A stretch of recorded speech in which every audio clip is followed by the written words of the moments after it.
नमस्कार दोस्तों, मेरा नाम मुकेश है और मैं एक शराबी हूँ। आज ईश्वर की कृपा है, आप लोग भाइयों का साथ है, अल्कोहलिक्स अनोनिमस का साथ है, मैं शराब से दूर रह पा रहा हूँ। Page number 63, how it works. नीचे से सेकंड लास्ट पैराग्राफ।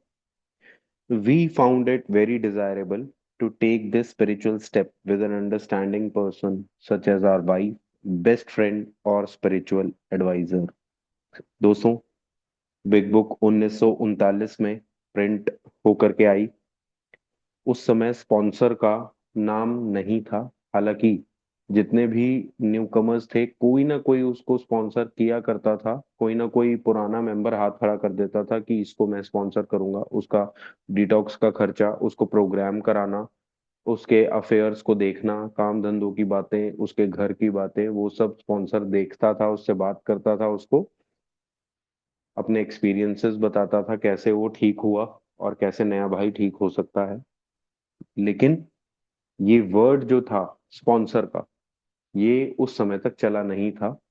तो कहीं ना कहीं जब ये स्पिरिचुअल एडवाइजर की बात करें, हालांकि एडवाइस देना, ओपिनियन देना हमारा कोई मत नहीं है, लेकिन फिर भी वो स्पिरिचुअल एडवाइजर में एक स्पॉन्सर की झलक, या फिर एक स्पिरिचुअल एडवाइजर में आप पंडित, पादरी, प्रीस्ट, जो भी ऐसे हैं लोग, जैसे कि बिल डब्ल्यू साहब के स्पिरिचुअल स्पॉन्सर थे दो, एक फादर सैमुअल शूमैकर और father father Edward Dowling. Spirituality को कंसर्न में या कोई भी चीजें होती थी तो वो इन्हीं दोनों से बात किया करते थे। तो ये वाला तीसरा कदम जो है, आप ये प्रेयर जो है, इतनी पावरफुल प्रेयर जो हमने लास्ट मीटिंग में करी थी, वो प्रेयर को आप घुटनों पर जाकर के, जब मैंने अपने स्पॉन्सर के साथ की और मुझे स्पॉन्सर ने बताया कि मुझ उनको उनके स्पॉन्सर ने घुटनों पर जाकर के कराई थी, तो जब आप साथ में करते हो तो उसके कई सारे बेनिफिट्स होते हैं। एक प्रूफ हो जाता है, फिजिकली टच होने से प्रूफ हो जाता है आपका, आपके स्पॉन्सर का प्रूफ हो जाता है, स्पॉन्सर का आपके सामने प्रूफ हो जाता है कि उसने दोबारा से वो तीसरा कदम घुटनों पर जा करके आज दोबारा से ले लिया, और आपने फॉर स्टार्ट ले लिया, और अब आप डेली के हिसाब से लेते रहोगे। ये किसी अंडरस्टैंडिंग पर्सन के साथ, जैसे कि स्पॉन्सर समझेगा क्योंकि वो अल्कोहलिक्स अनोनिमस में है, जैसे कि वाइफ समझेगी कि वो देख रही है कि अब जो है ये मेंबर जो है हमारा अल्कोहलिक भाई, वो आगे बढ़ना चाहता है और सच में उसकी मंशा है रिकवरी लेने की। कोई बेस्ट फ्रेंड जो आपको समझे और आप उसको समझो। But it is better to meet God alone than with the one who might misunderstand. लेकिन ऐसे किसी के साथ नहीं करना दोस्तों ये स्टेप, जो कि संदेह के साथ बात करे, जो कि ये समझे कि यार कोई समय था जब ये घुटनों पर जाता था वॉमिट करने के लिए, क्योंकि लोगों ने, दोस्तों ने, यारों ने, परिवार वालों ने, रिश्तेदारों ने आपको झुकते हुए तो देखा है, लेकिन झुकते हुए बाथरूम के अंदर देखा है जब वॉमिट कर रहे थे, जब लौट रहे थे बाथरूम के अंदर ना, हैंगओवर्स में।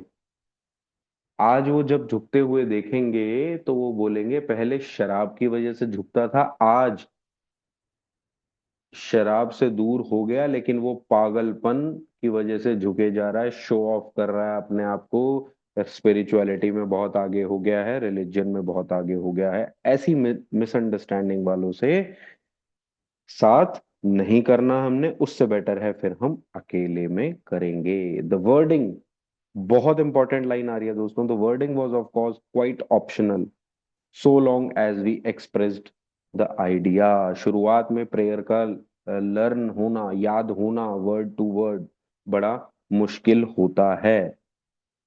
कई लोग इसमें, जैसे हमने पढ़ा था God I offer myself to thee, इस दी को कई लोग अब यू कर चुके हैं, चेंज कर लेते हैं।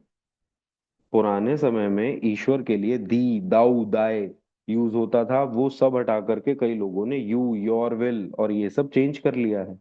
वो कर सकते हैं, बिल डब्ल्यू साहब कह रहे हैं कि वर्डिंग इज क्वाइट ऑप्शनल।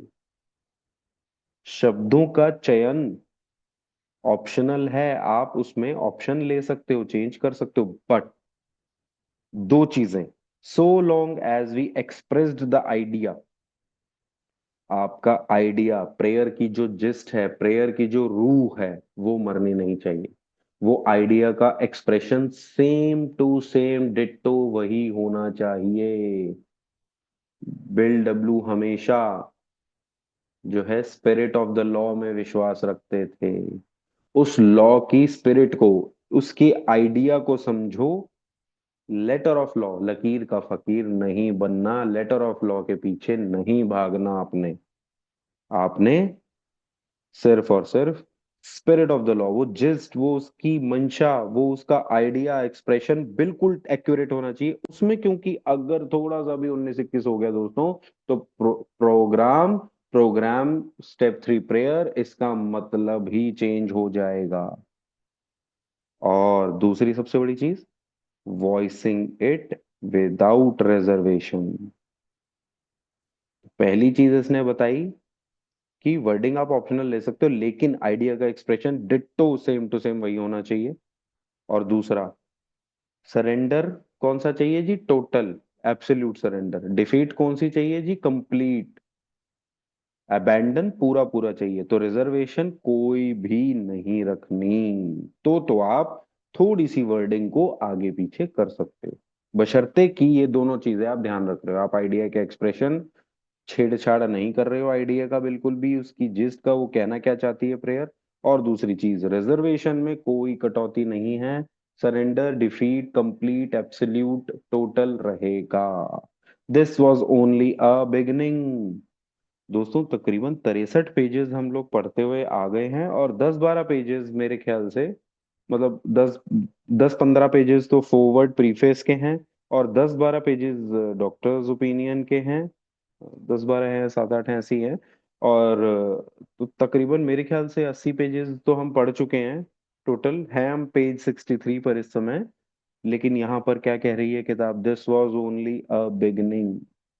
ये सिर्फ और सिर्फ शुरुआत है। क्यों शुरुआत है पता है आपको? Because first, second and third step, ज्यादातर मैं कहूंगा फर्स्ट और सेकंड इंफॉर्मेटिव स्टेप्स थे, उसमें एक्शन की जरूरत बहुत कम थी, ना के बराबर। तीसरे कदम में एफर्मेटिव एक्शन मांग रहा था, एक डिसीजन मांग रहा था, एक एक्शन लेने की बात कर रहा था। एफर्मेटिव मतलब to be agree on something, agree होने के लिए किसी चीज पर हमें आना था। इन तीनों ही स्टेप्स में इंफॉर्मेशन, अग्रीमेंट, एफर्मेटिव एक्शंस थे, प्रॉपर एक्शंस नहीं थे। सिर्फ हाँ या ना, सेल्फ रियलाइजेशन, खुद को सच्चाई से वाकिफ कराना, खुद को अपने बारे में ओल्ड आइडियाज हटाना और नए आइडियाज को लेकर के आना, इन तीनों कदमों ने तकरीबन तकरीबन ये किया हमारे साथ। इसीलिए अब बिगनिंग है ये, क्योंकि अभी तक हमें सिर्फ रियलाइज हुआ है। Though, if honestly and humbly made, अगर आप HOW के साथ, ऑनेस्टी, ओपन माइंडेड, विलिंग, ये तीनों चीजों को साथ लेकर के आप तीसरे कदम की शुरुआत करते हो, तो इससे क्या होगा? एक इफेक्ट क्रिएट होगा। जैसे शराब पीते थे और एकदम से नशा आता था, वैसे ही तीसरे कदम का भी एक अपना सुरूर, एक अपना आपको इफेक्ट आएगा, एक प्रभाव पड़ेगा आपके ऊपर। वो प्रभाव एकदम से खुशी हो सकती है, एकदम से एलेशन हो सकती है, एकदम से ऐसा हो सकता है कि आपको ऐसी फीलिंग आए कि out of the world feel हो, यार तीसरे कदम की क्या प्रेयर दिखा दी। ऐसा मेरे साथ हुआ था, प्रोग्राम नहीं हुआ था, पीछे भी डिस्कस किया था मैंने। मुझे एक ओल्ड टाइमर ने बोला कि तीसरे कदम की प्रार्थना करनी शुरू कर दे कम से कम ना। प्रोग्राम नहीं हुआ कोई दिक्कत नहीं है, तीसरे कदम की प्रार्थना तो पढ़नी शुरू कर दे। वो मैंने पढ़नी शुरू करी, बहुत रिलीफ मिलने लगा।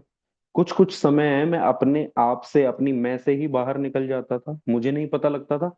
बाद में मुझे पता लगता था कि यार वो प्रेयर करी थी, उसके बाद 1 घंटे तक ख्याल ही नहीं आया, वो पागलपने वाले, वो गुस्से वाले ख्याल नहीं आ रहे, ख्याल चले जाते थे। ये इफेक्ट एकदम से लो हैंगिंग फ्रूट्स ऑफ सोब्राइटी के रूप में आते हैं। जैसे कि हमने इसी पेज पर पढ़ा था, नई पावर का आना, पीस ऑफ माइंड का एंजॉय करना, लाइफ को सक्सेसफुली फेस करना, भगवान जी की प्रेजेंस को देखना, ये सारे फ्रूट्स थे। उस तरह के जो है फ्रूट्स वो मुझे जीवन में मिलने लगे। कुछ समय के लिए ठीक चीजें होने लगी, वो शॉर्टर पीरियड ऑफ टाइम था, थोड़ा सा पीरियड ऑफ टाइम था, वो इफेक्ट बना, इस तीसरे कदम का प्रभाव पड़ा जीवन पर।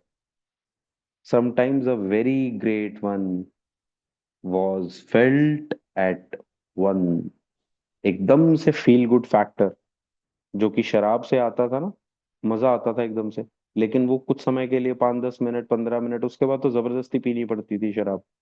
ये वाला जो मजा था, ये आता कुछ समय के लिए था लेकिन बेटर रिजल्ट्स देता था।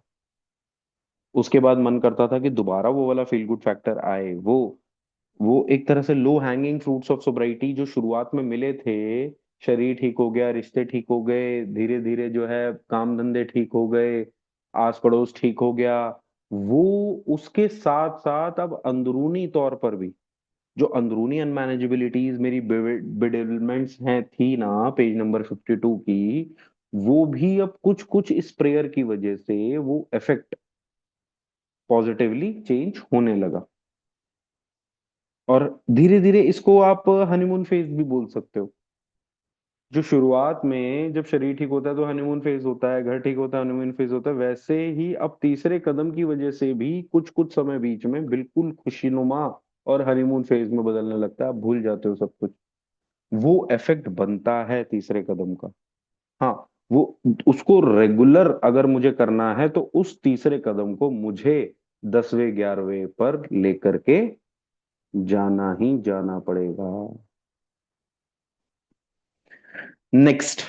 और अगर उसको लंबाई में जाना है, उसको जो है परमानेंट इफेक्ट में कन्वर्ट करना है, तो क्या करना है जी? नेक्स्ट, एकदम से विदाउट एनी ब्रेक।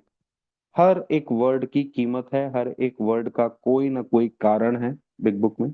नेक्स्ट, एकदम से without any break we launched out. Launching किसकी होती है दोस्तों? यहाँ पर वो ये नहीं लिख रहा भी गो आउट, बिल डब्ल्यू साहब ने एक एक शब्द को बहुत रीजन से लिखा है। कई जगह उन्होंने एक ही चीज को अलग अलग तरीके से जाहिर किया ताकि बोरिंग सा ना लगे। एक ही चीज को उन्होंने, एक ही वर्ड को, सरेंडर है, डिफीट है, एब्सोल्यूट है, कंप्लीट है, टोटल है, अबैंडन भी है, तो इसमें संज्ञा विशेषण सब अलग अलग तरीके से लगाए उन्होंने अभी तक जब भी हमने देखा। ऐसे ही यहाँ पर जो है अलग अलग तरीके से वो अलग अलग शब्दों का इस्तेमाल करते हैं, लेकिन उसमें जस्ट उसमें बात कुछ और कहना चाहते हैं। और यहाँ लॉन्च्ड का क्या मतलब है? गो ऑन नहीं लिखा, we went out on a course of vigorous action नहीं लिखा। लॉन्चिंग होती है दोस्तों रॉकेट की, और वो रॉकेट की स्पीड किस लेवल की होती है वो आप लोग बेहतर जानते हैं। तो उस स्पीड से मुझे तीसरे से चौथे पर जाना है। कई बारी मैं देखता हूं कि तीसरा कदम is an hopping step, is a jumping step. आप तीसरे कदम पर पहुंचे, एफर्मेटिव, यस, कॉपी दैट।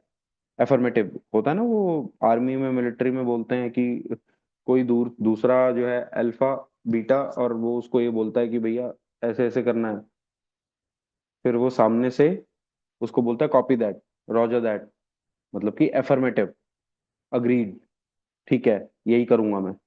तो हमने फटाफट एफर्मेटिव बोला, आगे बढ़े, और बढ़ते एफर्मेटिव बोलते के साथ ही we jump out, we launch out on a course of normal action नहीं दोस्तों, विगरस एक्शन। छोटा मोटा एक्शन नहीं है चौथा कदम, ये बात आपको, मेरे को, सबको हमें समझनी पड़ेगी। The first step of which is house, personal house cleaning. अब दोस्तों देखो, छोटी सी बाइफरकेशन कर रहे हैं बिल डब्ल्यू साहब कि अगर एक्शन में कोई पहला कदम है तो वो है चौथा कदम। अभी आपने कुछ नहीं किया है। According to Bill W, according to the Big Book, according to our programme of 12 steps of Alcoholics Anonymous, we have never done anything till now. We were just in realizations, in discussions, in justifications, in unlearning our old ideas and learning new set of attitudes and emotions which will give us recovery from our hopeless state of mind and body, and we can arrest the disease that is called alcoholism one day at a time. We can't be cured. अभी तक हम ये सब कर रहे थे, लेकिन अब विगरस एक्शन का पहला कदम क्या है? Of which is a personal house cleaning, which many of us had never attempted. किसने किया है अभी तक पर्सनल हाउस क्लीनिंग? कभी ख्याल ही नहीं था ऐसा कोई, कभी नहीं था।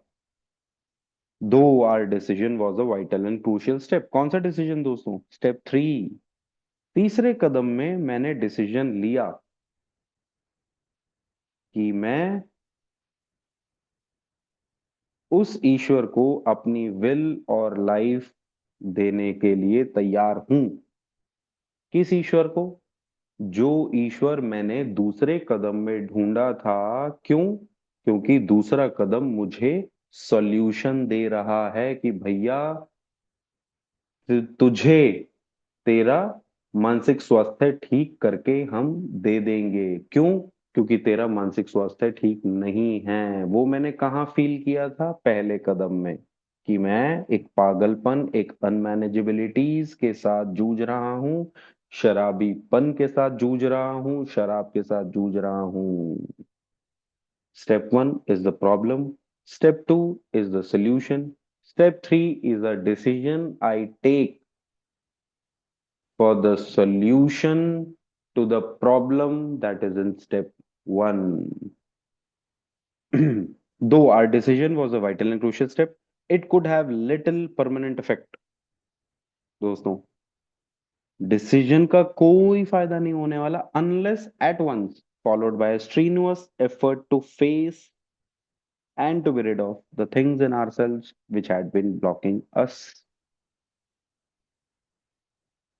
ना तो परमानेंट इफेक्ट होने वाला है और ना ही कोई खास इफेक्ट होने वाला है, छोटा सा इफेक्ट होगा।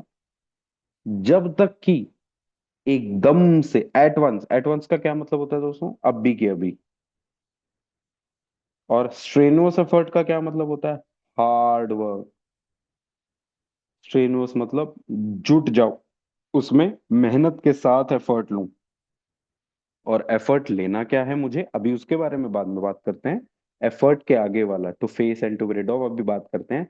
द थिंग इज कि इसने अभी तक में एकदम से नेक्स्ट बोला, फिर लिखा इसने लॉन्च। लॉन्च मतलब कि स्पीडीली कूद जाओ इस एक्शन की दुनिया में। और एक्शन कौन से वाला लेना है? विगरस एक्शन लेना है, पागलों की तरह मेहनत करनी है। और अब बोला है एटवांस। एटवांस का मतलब क्या हुआ? एकदम से। और एफर्ट फिर से बता रहा है कौन सा करना है जी? Strenuous effort. स्ट्रेनुअस एफर्ट बोले तो विगरस एक्शन, हार्ड वर्क, मेहनती, जुट जाऊं पागलों की तरह, शिद्दत से करना है। करना क्या है दोस्तों? स्टेप 4 में एक्शन किस चीज का लेना है वो अब बता रहा है। टू फेस, सामना करना है। टू बी रिड ऑफ, सबसे पहले सामना करना है और फिर उनसे दूर हटना है। The things in ourselves which had been blocking us. चौथे पांचवे में हम फेस करते हैं, छठे सातवें में हम टू बी रिड ऑफ, उनसे दूर होते हैं। The things in ourselves which had been blocking us. तो ये इसने प्रोसेस जो एक्शन का है हमारा, उसके बारे में हमें बता दिया है कि उन सब चीजों को सबसे पहले आपने फेस करना है और उनसे फिर दूर होना है, जो कि आपको ब्लॉक कर रही हैं। किससे ब्लॉक कर रही हैं जी? मेरे ईश्वर से मुझे ब्लॉक कर रही हैं। Our liquor was but a symptom. शराब सिर्फ और सिर्फ एक सिम्टम थी। यहां पर एक एग्जांपल लेते हैं दोस्तों। कोविड से हर कोई प्रभावित हुआ था 3-4 सालों के लिए। कोई पैसिवली, कोई एक्टिवली, कोई बिजनेस सेंस में, कोई घर के सेंस में, हर हर कोई प्रभावित हुआ था। ठीक है ना? कोविड में बुखार आना एक चीज थी नॉर्मल। अब कोई बंदा कोविड हुआ, उस किसी को मान लीजिए बहुतों को हुआ। और बुखार आना लाजमी है क्योंकि कोविड का पता लग गया था। अब वो बंदा बुखार के लिए डोलो 650 या क्रोसिन खा रहा है सिर्फ, और कुछ नहीं कर रहा वो। तो क्या करेंगे हम? अभी कोविड को भूल जाते हैं, किसी भी बंदे को बुखार है, बुखार है, पहला दिन, दूसरा दिन, 4 दिन, 5 दिन, 6 दिन, 7 दिन, क्या होता है? डॉक्टर बोलता है कि भाई 3 दिन आपको बुखार रह सकता है जी, अगर आपको अभी शुरू हुआ है तो 4 दिन पहले देख लेना, 3 से 4 दिन देख लेना। अगर 5वें दिन भी बुखार ना उतरे, फिर आप जो है डोलो और क्रोसिन मत खाते रहना। फिर आप दोबारा आना मेरे पास और टेस्ट करें कि बुखार का क्या कारण। तो बुखार इज ओनली अ सिम्टम। आपने क्या किया? बुखार हुआ, आपने डोलो खा ली, क्रोसिन खा ली, 3 दिन तो खा ली। वो मानते हैं कि भाई एक किसी भी छोटे मोटे वायरल को, छोटे मोटे बैक्टीरियल इन्फेक्शन को उतरने में 3 से 4 दिन लग जाते हैं। उस वजह से बॉडी टेम्परेचर बढ़ाती है, लड़ती है। समझ आ गई कि बॉडी में बुखार आ जाता है। उस बुखार को आप ठीक करने के लिए डोलो क्रोसिन खा लेते हो। लेकिन अगर 4 दिन के बाद भी वो आ रहा है तो कब तक डोलो खाते रहोगे? अब आपको सिम्टम, बुखार यहां पर सिर्फ एक सिम्टम है, बुखार के पीछे की कॉज क्या है? तो we had to get down to causes and conditions. तो चौथे 5वें दिन फिर आप डॉक्टर के पास गए, डॉक्टर ने लिखे 3 4 टेस्ट। वो टेस्ट क्यों लिखे? इस बुखार का कारण क्या है पता करो, दया कुछ तो गड़बड़ है, पता करो।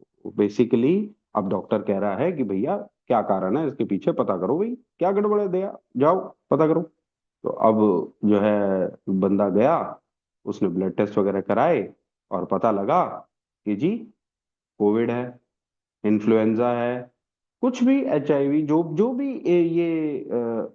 मैं HIV कह रहा हूँ, इन्फ्लुएंजा होता है, बहुत सारे वायरल इन्फेक्शंस बहुत सारे होते हैं दोस्तों, स्वाइन फ्लू, इस तरह के फ्लूज लग जाते हैं किसी को भी। या फिर बैक्टीरियल में टाइफॉइड, मलेरिया, इस तरह के बैक्टीरियल इन्फेक्शन लग जाते हैं, डेंगू हो जाता है ना। उसके बाद फिर वो बुखार का इलाज नहीं करते, मतलब हाँ बुखार का इलाज भी करा करते हैं, लेकिन उनका फोकस होता है उस इन्फेक्शन को दूर करना, उस बीमारी पर वार करना। कोविड हो सकता है, इन्फ्लुएंजा जो भी है, वो पता लगना चाहिए कि भाई क्यों है, कैसे है, क्या है। सिर्फ बुखार के लिए क्या आप डोलो 650 और क्रोसिन खा सकते हो और काम खत्म कर सकते हो? नहीं, जब तक कि उस इन्फेक्शन का कॉज, उस बुखार का कॉज नहीं पता लगेगा, कौन सा वाला इन्फेक्शन है और कौन सी कंडीशंस हैं जिसमें ये इन्फेक्शन हुआ है, ये इन्फेक्शन ठीक कैसे होगा, तब तक आप कुछ भी नहीं कर रहे हैं। देयरफॉर, तो अब वैसे ही सेम हमने क्या किया, अपने शराब में, शराब को नहीं देखना, शराब एक लक्षण है जो कि शराबी पन की बीमारी से पीड़ित कोई भी व्यक्ति को मेंटल ऑब्सेशन, फिजिकल एलर्जी होती है उस करके वो शराब पीता है। जैसे किसी भी इन्फेक्शन में बुखार का आना लाजमी है, वैसे ही शराबीपन नामक बीमारी में शराब पीना उसका एक कैरेक्टरिस्टिक है, उसका एक सिम्टम है, उसका एक लक्षण है। So we had to get down to causes and condition. हमें कॉजेज और कंडीशंस पे जाना है। हमने ये देखना है कि भैया हम जो अपनी ये शराबीपन और शराब को लेके बैठे हैं, इसके पीछे का कारण क्या है।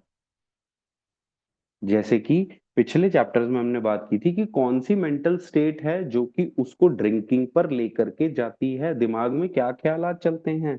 उन दिमाग के ख्यालातों की अब और ज्यादा स्क्रूटनी करनी है, जिस वजह से शराबीपन पैदा होता है और शराबीपन रह करके फिर बार बार शराब पे लेके जाता है। Therefore we started upon a personal inventory. This was step 4। तो स्टेप 4 क्या कहता है जी हमें? निजी सूची की बात करता है, पर्सनल इन्वेंटरी। और अब ये पर्सनल इन्वेंटरी समझाने के लिए किताब जो है हमें एक प्रैक्टिकल एग्जाम्पल देगी। कई जगह हमें अलग अलग तरीके से एग्जाम्पल दिए, जैसे कि सेल्फिशनेस सेल्फ सेंटर्डनेस की जो हमारी प्रॉब्लम है उसको बताने के लिए इन्होंने एक एक्टर, एक स्टेज शो, एक स्टेज प्ले का एग्जाम्पल दिया। डायरेक्टर का, एक्टर का, सारी चीजें उसमें अच्छे से बताई। वैसे ही अब एक और एग्जाम्पल लेगा ये, और उस एग्जाम्पल को पीछे फेलोशिप के लिए उसने टाइटैनिक जहाज का, एक जहाज का जो है एग्जाम्पल लिया। ऐसे कई जगह, जैसे कि शराबीपन के लिए, शराबीपन की इंसानिटी के लिए जे वॉकिंग का सहारा लिया। ऐसे कई जगह अलग अलग तरीके के एग्जाम्पल्स यहाँ इस किताब ने लिए हैं, और यहाँ पर उस चीज को बेहतर समझ पाएंगे हम। एक बिजनेस में जब हम स्टॉक लेते हैं अपनी दुकान पे, अपने मकान, सॉरी, अपने गोडाउन में, दुकान में, फैक्ट्री में, जब हम स्टॉक लेते हैं, जब हम कहते हैं सुपरवाइजर से, मैनेजर से, दुकान में कोई भी आदमी है, नौकर है, उसको बोलते हैं कि भैया स्टॉक लिख के लाओ, कौन सा माल खराब हो रहा है, कौन सा माल ठीक है, कौन सा माल कैसे है। जब हम अपने शेल्फों में देखते हैं कि यार कौन सा माल एक्सपायर है, कौन सा माल पुराना रद्दी हो रहा है, कौन सा माल झड़ रहा है, उसकी शक्ल खत्म हो गई है, तो उसको हटाना पड़ेगा। A business which takes no regular inventory usually goes broke। शेल्फों में, आपकी दुकान की शेल्फों में माल गंदा पुराना भरा पड़ा है। आप उस दुकान में गए, किसी की दुकान में भरा पड़ा, आप उस दुकान में गए और आपने क्या बोला, भैया ये तो बड़ा पुराना हो रखा है, फ्रेश माल नहीं मंगाया आपने, नया माल नहीं आया क्या, ये तो अपडेटेड है ही नहीं कुछ भी भैया। आप फटाफट से बाहर आ जाओगे उस दुकान से। तो वो दुकान चल पाएगी क्या? बिल्कुल नहीं चल पाएगी। किसी ग्रोसरी शॉप पर आप गए, सब्जियां जो है, और एफएमसीजी, जो भी फास्ट मूविंग प्रोडक्ट्स होते हैं, यही सब खाने पीने की आइटम्स, अगर उसमें डेट सही नहीं है, मैन्युफैक्चरिंग डेट फ्रेश नहीं है, तो आप क्या बोलोगे? नहीं नहीं भैया, ये वाला नहीं, फ्रेश डेट का है माल आपके पास, नहीं, बाहर जाओगे आप। तो ऐसा बिजनेस जो अपनी इन्वेंट्री, अपना स्टॉक नहीं चेक करता है बार बार, वो बैंकरप्ट हो जाता है, वो खत्म हो जाता है business. Taking a commercial inventory is a fact finding and a fact facing process। दोस्तों, हम स्टेप 4 कर रहे हैं, और स्टेप 4 हमें बोलता है made a searching and fearless moral inventory. तो सर्चिंग क्या हुआ दोस्तों? फैक्ट फाइंडिंग, तथ्यों को ढूंढ ढूंढ करके निकालना है मुझे, सर्च कर करके, फाइंड कर करके मुझे निकालना है। तो सर्चिंग का मतलब हुआ fact finding, and a fact facing, fearless moral inventory की बात कर रहा है। फियरलेस बोले तो बिना डरों के मुझे सामना करना है, फैक्ट्स को फेस करना है। It is an effort to discover the truth about the stock in trade. It is an effort, ये क्या चौथा कदम है, एक हमारी कोशिश है, एक हमारी मुहिम है, जिसमें हम टू डिस्कवर द ट्रुथ, हम किसकी खोज कर रहे हैं? सच्चाई की खोज कर रहे हैं। सच्चाई बोले तो मॉरल, क्या सही और क्या गलत है वो हम कहाँ से निकालते हैं? अपनी मोरालिटी से। तो सच्चाई किसकी? Stock in trade. बिजनेस वाला क्या देखेगा जी? उसका जो स्टॉक है, उसके पास जो भी माल पड़ा हुआ है, इन्वेंटरी पड़ी हुई है, उसके बारे में सच्चाई देखेगा, कौन सी इन्वेंटरी खराब है और कौन सी इन्वेंटरी, कौन सा स्टॉक बढ़िया है। वैसे ही मेरे लिए, अगर मैं पर्सनल इन्वेंटरी से कंपेयर करूं इसको, तो मेरा जो है स्टॉक इन ट्रेड है, वो है मेरा दिमाग, मेरा मन, मेरे विचार। One object is to disclose damaged और अनसेलेबल गुड्स। तो बिजनेस में ऑब्जेक्ट क्या है? खराब मालों को डिस्क्लोज करना, कौन कौन सा माल है, कितना कितना माल है जो खराब है। मेरे दिमाग में कौन कौन से विचार हैं जो खराब हैं, डैमेज्ड हैं और मेरे काम के नहीं हैं, उन सबको मुझे डिस्क्लोज करना, to get rid of them promptly and without regret. बिना किसी जो है सोच के, बिना किसी गिल्ट, शर्मिंदगी के, हमने उनको फटाफट दूर करना है, जो कि है छठे और सातवें कदम की बात। If the owner of the business is to be successful, if the, अब यहां पर मैं ऐसे भी बोल सकता हूं, if the owner of this शरीर, if the owner of this mind, मैं अपने शरीर का, अपने दिमाग का, अपने मन का, अगर मुझे तरीके से निर्वाह करना है, मुझे अपना जीवन अपना शरीर के साथ, अपने फिजिकली, मेंटली, इमोशनली मुझे अगर सही जीना है, अपनी भावनाओं के साथ, अपने मन विचारधारा, अपनी सोच के साथ, अपने शरीर के साथ अगर मुझे अच्छे तरीके से जीना है, जैसे कि एक बिजनेस वाले को अपने बिजनेस के साथ अच्छी तरीके से जीना है, सक्सेसफुल होना है, he can not fool himself about values. माल कोई पुराना हो गया है मेरे गोडाउन में, मेरी दुकान में, मेरी फैक्ट्री में पुराना हो गया है, और मुझे क्या लग रहा है, लाखों का माल पड़ा हुआ है जी मेरा, तो वो माल कोई हजारों का भी नहीं लेना चाह रहा, और मैं अपने आप को बुद्धू बनाए जा रहा हूं कि मेरा तो, मैंने खरीदा होगा हो सकता है लाखों में, लेकिन आज उसकी वैल्यू हजारों में भी नहीं है, और मैं अपने आप को बुद्धू बनाए जा रहा हूं कि मैं, ये तो मेरा लाखों का है। वैसे ही दिमाग में कई चीजें ऐसी घूमती हैं दोस्तों, जो कि मुझे लगता है कि बहुत अच्छी हैं मेरे लिए, और मेरे लिए ये काम देंगी, मुझे आज नहीं काम दे रही लेकिन कुछ समय के बाद मुझे काम देंगी। जैसे कि उस बिजनेसमैन को लग रहा है कि मेरा लाखों का माल है, आज नहीं बिक रहा, हो सकता है 2 साल बाद लाखों का बिक जाए, वो हजारों का फिर 100 रुपए में आ जाएगा। ये नहीं दिख रहा उस बिजनेसमैन को, वैसे ही मेरे जैसे अल्कोहलिक को ये नहीं दिख रहा कि ये जो ख्यालों के साथ मैं रख करके बैठा हूं, ये मुझे आज कल परसों, अगले साल, 2 साल बाद, 3 साल बाद भी ये ख्याल मेरे को कोई फायदा नहीं देने वाले, ये मेरे को सिर्फ और सिर्फ नेगेटिवली परेशान ही करेंगे। We did exactly the same thing with our life, हमने अपने जीवन के साथ वही सब किया। वी टुक स्टॉक ऑनेस्टली, अपने जीवन का stock. First we searched out the flaws in our makeup, makeup बोले तो बनावट, मेरी बनावट में कमियां क्या क्या हैं, मेरी बनावट में इश्यूज हैं क्या क्या, मेरी बनावट मुझे कहाँ लेकर के आ रही है, ऐसी क्या समस्याएं हैं मेरी बनावट में जिस वजह से मैं हर जगह फेल हुआ। It is the flaws in are makeup, मेरी बनावट में, मेरे मेरे बड़े होने में कुछ ना कुछ चीजें हैं, नेगेटिव एस्पेक्ट्स हैं, जिस वजह से मैं हर बारी जीवन में फेल होता हूँ। बीइंग कन्विंस्ड दैट सेल्फ,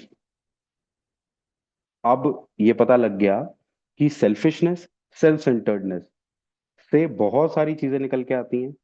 100 तरीके के self centred fear, self pity, self seeking, self delusion, है ना, इस तरह की चीजें सब कहाँ से निकल के आती हैं, मेरे सेल्फ से। सेल्फ बोले तो मेरी सेल्फिशनेस, सेल्फ सेंटर्डनेस वहां से निकल के आती है। Being convinced that self manifested in various ways, अलग अलग तरीकों से मैनिफेस्ट की जाती है, बनावट इसकी सेल्फ की बनती है। वॉज वट हैड डिफीटेड अस, तो मेरे फेलियर में अगर कोई चीज है, रूट ऑफ माई ट्रबल्स क्या है, रूट ऑफ माई ट्रबल्स है मेरी सेल्फिशनेस, मेरी सेल्फ सेंटर्ड, मेरी मैं, यही सेल्फ तो मैं तीसरे कदम में बोल रहा हूँ दोस्तों, relieve me of the bondage of my own self, मुझे इस सेल्फ की बॉन्डेज से रिलीव कराओ भगवान जी। ये सेल्फ जो है मेरे फेलियर का कारण है, इसने जो है मेरी बनावटों में बहुत सारी चीजें ऐसी खराब डाल दी हैं, जिसने मुझे, was what had defeated us, इसने मुझे हरा दिया है। We considered its common manifestations, तो इससे उपज क्या क्या होती है, इस सेल्फ की वजह से क्या क्या उपजता है, क्या क्या ग्रो करता है सेल्फ की वजह से। तो दोस्तों 3 चीजें मुख्य रूप से सेल्फ से निकलती हैं, मेरी सेल्फ विल बोल सकते हो आप, सेल्फिशनेस, सेल्फ सेंटर्डनेस बोल सकते हो, या फिर सेल्फ बोल सकते हो आप। ये मेरा जो मैं है, मेरी जो स्व इच्छाएं हैं, उन स्व इच्छाओं से 3 चीजें मुख्य रूप से निकल आती हैं, जिसमें पहली है रिजेंटमेंट, दूसरी है फियर, और तीसरा है गिल्ट, शेम, रिमॉर्स। पहली, resentment is the number one offender. Resentment का मतलब क्या होता है? रीसेंट, री मतलब दोबारा, सेंट मतलब फील करना, to refeel, to replay, to relive. दोबारा से सोचना पिछले मोमेंट्स के बारे में। पिछले कुछ ऐसे मोमेंट्स हैं जिसके बारे में आप दोबारा सोच रहे हो, जिसके बारे में आप दोबारा से फील कर रहे हो, जिसको आप दोबारा जी रहे हो बैठ बैठ करके। हुआ 2 दिन पहले है कोई चीज, आप उसको दोबारा आज अपने ख्यालों में जी रहे हो, आप उसको दोबारा अपनी दिमाग की जो है डीवीडी प्लेयर में आपने डीवीडी डाली, या यूएसबी प्लेयर में आपने यूएसबी लगाई अपने दिमाग में, उस परसों के ख्याल की या 1 साल पहले के ख्याल की, और आप उसको रीप्ले चला रहे हो, दोबारा दोबारा चला रहे हो। और ये रीफील करना, रीलिव करना, रिप्ले करना नंबर 1 ऑफेंडर है, सबसे पहला दोषी है। It destroys more alcoholics than anything else.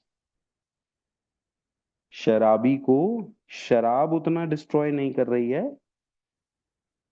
मतलब शराब भी डिस्ट्रॉय कर रही है, लेकिन सबसे ज्यादा अगर कोई चीज डिस्ट्रॉय करती है, जो पहला टप्पा पड़ता है वो रिजेंटमेंट का पड़ता है, उस वजह से वो शराबीपन में इंसान ज्यादा डूबता है, उसके बाद शराब में ज्यादा डूबता है। From it stems all forms of spiritual disease. ये रिजेंटमेंट ही है जिससे कि टहनियां दर टहनियां बढ़ती जाती हैं, जड़ें और ज्यादा पकड़ करती जाती हैं, ऊपर से टहनियां बढ़ती जाती हैं स्पिरिचुअल डिजीज की, और एक बीमारी वाला पेड़ तैयार हो जाता है। For we have been not only mentally and physically ill. Mental obsession है मुझे, फिजिकल एलर्जी है मेरे साथ, लेकिन सिर्फ यही दोनों प्रॉब्लम्स नहीं है मेरे अंदर। We have been spiritually sick. Spiritually sickness, यहाँ जब हमने लास्ट मीटिंग में शुरुआत करा था सेल्फिशनेस, सेल्फ सेंटर्डनेस, यहां से हमारी स्पिरिचुअल सिकनेस उन्होंने बतानी शुरू कर दी थी। क्या है हमारे को ये सब चीजें? बिल्कुल। और इसका जवाब, इसका आंसर कहाँ है? When the spiritual malady is overcome. जब हम स्पिरिचुअली ठीक होते हैं, we straighten out mentally and physically. तो सबसे पहले आप स्पिरिचुअली ठीक होगे, उसके बाद आप मेंटली और फिजिकली ठीक हो सकते हो। It's an inside out job. Emotion, soul, इन दोनों का काम पहले होना है।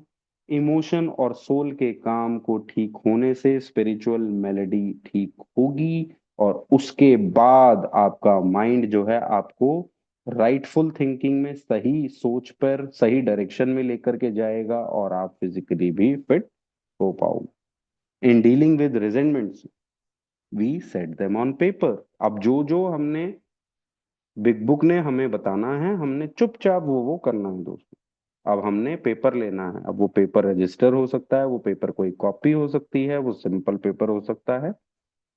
और हमने क्या करना है जी? उसको अपनी खुंदकों को पेपर पर उतारना है। और उसका एक तरीका अब हमें ये बताने जा रहा है कि हमने किस तरीके से लिखना है।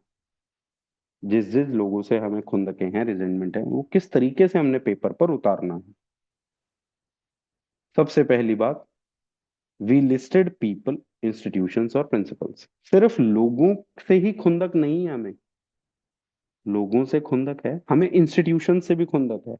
एमसीडी से, ट्रैफिक पुलिस से, लॉ लॉ कोर्ट से, बैंक से, स्कूल से, कॉलेज से,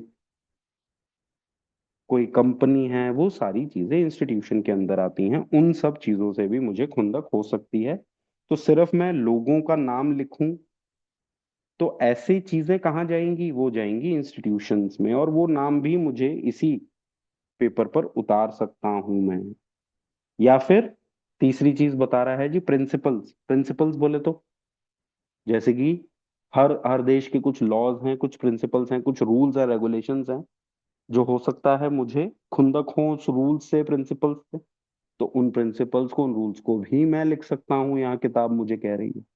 पीपल, इंस्टीट्यूशंस, प्रिंसिपल, कोई भी प्लेस है, कोई भी थिंग है, वो सारी चीजें, कोई भी कोई सिचुएशन है, वो जिनसे मुझे खुंदक आती है, पीपल, प्लेसेस, थिंग्स, सिचुएशंस, या फिर कोई इंस्टीट्यूशंस या फिर कोई प्रिंसिपल, ये कोई भी चीज है, मैं पेपर पर लिख सकता हूं कि भैया मैं नाराज हूं, with whom we were angry, I am angry at this person, that person, this institution, this company, this school, this college, कुछ भी लिख सकता हूं, this rule, this principle, this law, I am angry at this, we asked ourselves why we were angry.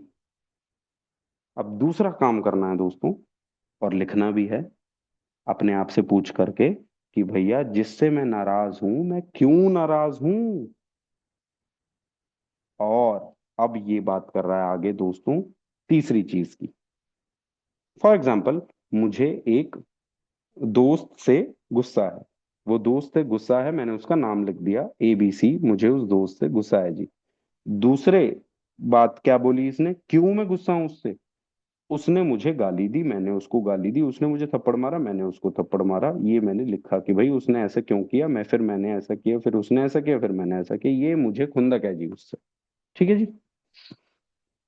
In most cases it was found that our self-esteem, our pocketbooks, our ambitions, our personal relationships, including sex, were hurt or threatened. So we were sore, we were burned up. तो दोस्तों अब ये तीसरे column की तैयारी इसने हमें करा दी कि भाई ऐसा क्या हुआ था जो आप गुस्सा खा गए थे। हुआ ये था कि मेरी स्वाभिमान को ठेस पहुंची, मेरी सेल्फ रिस्पेक्ट, मेरी सेल्फ एस्टीम जो है उसको ठेस पहुंची, मेरा स्वाभिमान हिल गया। जब उसने मुझे गाली दी तो मेरा सेल्फ एस्टीम हिल गई। आर पॉकेट बुक्स, कई केसेस में पॉकेट बुक्स बोले तो फाइनेंशियल सिक्योरिटीज, पैसा, जेब, कई चीजों में खुंदकों में ऐसा भी होता है कि पैसों का नुकसान हो जाता है। उसमें फिर खुंदक का कारण हम लिखते हैं कि उसने मेरे पैसे लिए और वापस नहीं किए। ठीक है, उसमें हमें कारण ये दिखता है कि भैया मेरी फाइनेंशियल सिक्योरिटीज हिल गई। तीसरा, एम्बिशन, महत्वाकांक्षा। दोस्तों हर एक से, घर में वाइफ हो, बीवी बच्चे हों, बड़े माता पिता हों, या भाई हो, भतीजा हो, कोई भी हो, हर एक से एक एक्सपेक्टेशन सेटिंग छोटी मोटी होती है हमारी। आस पड़ोस में जब हम बाहर निकलते हैं तो एक एक्सपेक्टेशन सेटिंग होती है कि आस पड़ोस वाला कोई मिलेगा तो नमस्ते करेगा, भतीजा मिलेगा तो कुछ बोलेगा, मैं उसको काम दूंगा तो वो चुपचाप कर लेगा, बेटे को कुछ काम बोलूंगा चुपचाप कर लेगा, बीवी को कुछ बोलूंगा वो चुपचाप कर लेगी, वो मुझसे इस तरीके से बिहेव करेगी जब मैं वापस घर आऊंगा तो। ये मेरी एक्सपेक्टेशन सेटिंग होती है और वो होती है मेरी महत्वाकांक्षा, मेरा एम्बिशन। कई बारी मेरा खुद से भी कुछ एम्बिशन होता है कि आज मैं सुबह निकलूंगा, इस समय 8 बजे उठ के 9 बजे निकलूंगा, लेकिन मैं कई बारी वो नहीं कर पाता हूँ। तो मेरा क्या होता है जी, खुंदक आती है मुझे अपने ऊपर। तो मैं क्या लिखता हूँ, मुझे खुद पर ही खुंदक आ रही है, क्यों, क्योंकि मैं सुबह उठ 8 बजे उठना था, मैं उठा नहीं। तो वहां पर फिर क्या आता है जी, कि ये हुआ क्यों था, क्योंकि मेरा खुद से जो महत्वाकांक्षा थी वो हिल गई।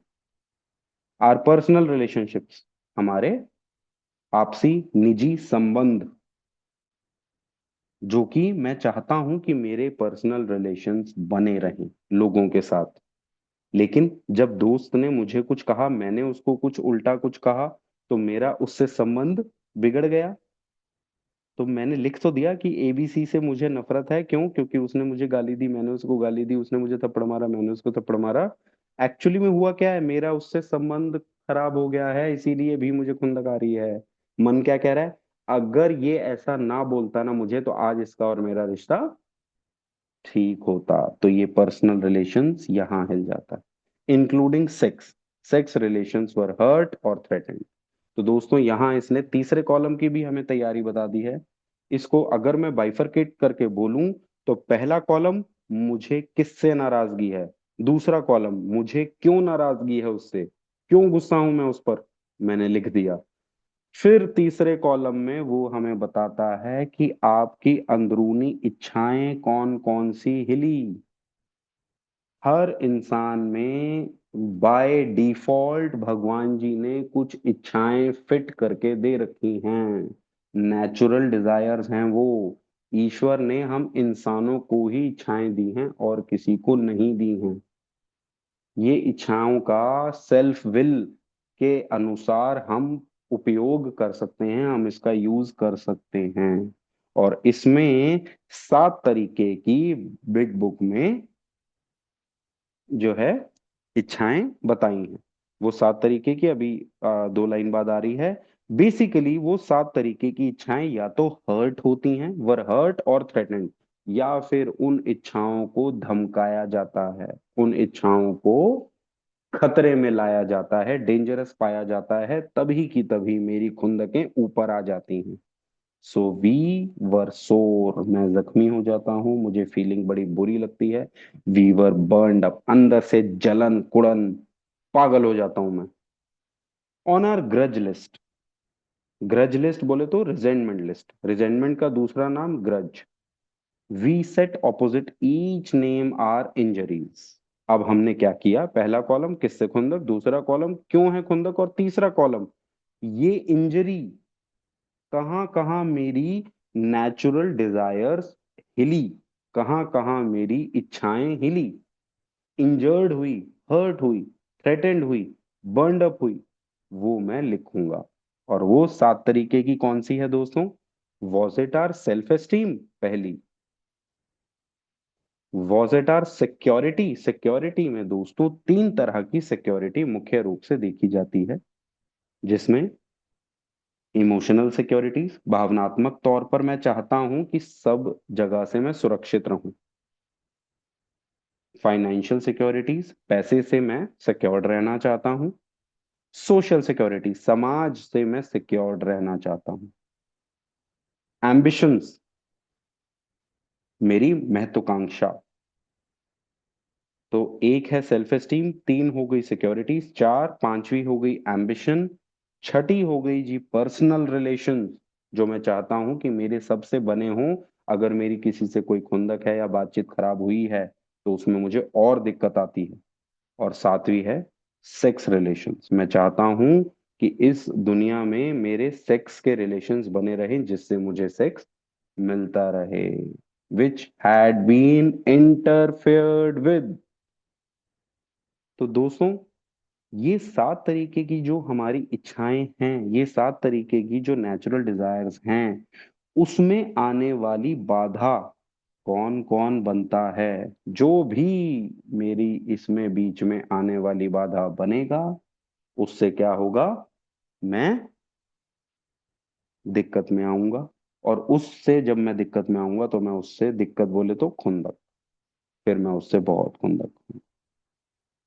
Basically what is coming in the way of my pleasure, my satisfactions, मेरे सुख आनंद मजा, मेरी इच्छाओं के बीच में कौन आ रहा है? जो भी मेरी और मेरी डिजायर्स के बीच में आएगा, उससे मुझे खुंदक आएगी ही आएगी। और वो इच्छाओं का रूप है स्वाभिमान, मुझे इज्जत चाहिए। सिक्योरिटी, सिक्योरिटी मुझे समाज से चाहिए। सिक्योरिटी मुझे अपनी भावनाओं से चाहिए, मेरी भावनाएं सुरक्षित रहनी चाहिए। सिक्योरिटी मुझे पैसे की चाहिए, मेरे पास बैंक बैलेंस, गाड़ी घोड़ा, कैश, सब कुछ, रोटी कपड़ा मकान बहुत अच्छे से होना चाहिए। मेरे पास महत्वाकांक्षाएं खुद को लेकर के, लोगों को लेकर के, परिवार रिश्तेदारों को लेकर के, जो जो मेरी महत्वाकांक्षाएं हैं वो पूरी होनी चाहिए। मेरे संबंध पर्सनली लोगों से बने बनाए होने चाहिए। मेरे संबंध जो सेक्स की मुझे चाहिए, मेरी नीड है, मेरी वांट्स है, मेरी इच्छाएं हैं, वो मेरी पूरी होती रहनी चाहिए। जैसे ही आप इनके साथ इंटरफेयर करोगे, जैसे ही आप इनको धमकाओगे, इनको छोटी सी भी चोट आप पहुंचाओगे, मैं आपसे खुंदक खा जाऊंगा। और उसके बाद इन्होंने नीचे एग्जाम्पल दिया है दोस्तों, तो मेरे ख्याल से इसको नेक्स्ट टाइम करते हैं कंटिन्यू। और मैं बताना चाहूंगा यहाँ पर कि अगर कोई चीजें यहाँ पर क्लियर नहीं हो रही है ना, तो हम लोग बिग बुक पढ़ रहे हैं, इसको बहुत अच्छे से समझने के लिए जो हमारी ये इच्छाएं हैं, जो तीसरे कॉलम की, हम अगली बार फॉर्मेट तो देख लेंगे, लेकिन अगर डिटेलिंग करनी है तो स्टेप 4, 12 and 12 किताब से बेहतर कोई नहीं दे सकता आपको, जिसमें कि आपको ये पता लगेगा कि नेचुरल डिजायर्स कहाँ से आती हैं, कौन देता है, कहाँ से पैदा होती है और कैसे हिलती हैं। ये हर्ट, ये थ्रेटनिंग, ये इंटरफेरेंस जो पंगा करती हैं, ये जो इच्छाएं हैं मेरी, ये पंगा कैसे करती हैं और मैं खुंदक में कैसे आता हूँ, पूरा का पूरा प्रोसेस उसमें बहुत अच्छे से समझा रखा है। तो आप लोग वो भी पढ़ सकते हैं, जिससे कि आपको ये जो हम पढ़ेंगे और अच्छे से क्लैरिटी मिल जाएगी। तो आज के लिए दोस्तों यहीं रुकते हैं। Thank you so